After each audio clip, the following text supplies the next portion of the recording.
Magandang umaga mga kahuan, narito na ating ulat panahon ngayong araw sa Pilipinas. Magandang umaga po sa ating lahat, narito ang ating weather update para sa araw ng Sabado, January 3, 2026. Wala pa rin naman tayong minomonitor na anumang bagyo or low pressure area sa loob at labas ng ating Philippine Area of Responsibility.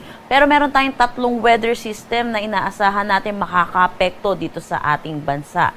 Meron tayong northeast monsoon or amihan na patuloy na umiiral dito sa buong Luzon. Samantala, meron din tayong easterlies or yung mainit at malinsangan na hangin na nanggagaling sa dagat Pasipiko na umiiral naman dito sa may Mindanao. Dulot netong salubungan ng northeast monsoon which is malamig na hangin at easterlies mainit at malinsangan na hangin. Ito yung nagre-resulta sa tinatawag nating shear line na currently nakakaapekto naman dito sa may Visayas at Palawan. Dahil dito sa tatlong weather system na ito, mataas ang tsansa na magiging maulap ang ating papawirin sa buong bansa ngayong araw. Para sa magiging panahon natin ngayong araw dito sa Luzon, dulot na itong shear line, makakaranas na mataas na tsansa ng mga pag-ulan dito sa may Albay, Sorsogon, pati na rin dito sa may Masbate. Samantala, dulot naman itong northeast monsoon, yung malakas na bugso na itong northeast monsoon natin, makakaranas ng maulap na papawiri na may mga pag-ulan dito sa may Cagayan Valley, Cordillera Administrative Region, Aurora, Quezon at malaking bahagi ng Mimaropa. Para naman sa Metro Manila at nalalabing bahagi ng Luzon, makakaranas tayo ng maulap na papawirin na may mga mahihinang pag-ulan.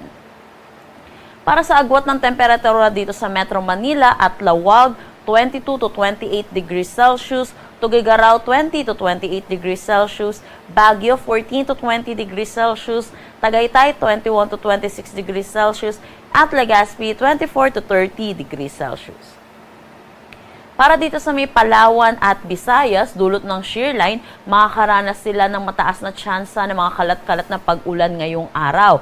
Pagdating naman dito sa may Mindanao, maulap na papawirin din na kalat-kalat na pag-ulan din na kanilang mararanasan, dulot naman netong easterly. So yun po, buong bansa po natin, makakaranas po ng maulap na papawirin, iba-iba lang din po ang intensity ng pag-ulan na ating inaasahan.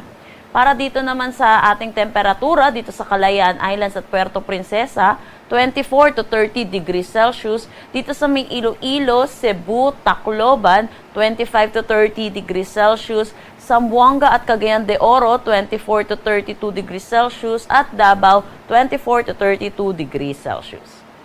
Sa ngayon, malakas po yung bugso ng ating northeast monsoon or amihan, kaya nagtaas tayo ng gale warning dito sa may Batanes, Cagayan kasama na Ambabuyan Islands, Isabela, Ilocos Norte, Ilocos Sur, Aurora, Camarines Norte, Camarines Sur, Catanduanes, Albay, Sorsogon, Northern Samar at Eastern Samar. Pinapaalalahanan po natin mga kababayan po natin mangingisda at may mga sasakyan malit pandagat, delikado po muna pumalaot dito. At dahil na rin po malakas po yung bugso ng ating northeast monsoon, posibleng madagdagan pa po itong areas po natin pagdating dito sa areas ng Visayas.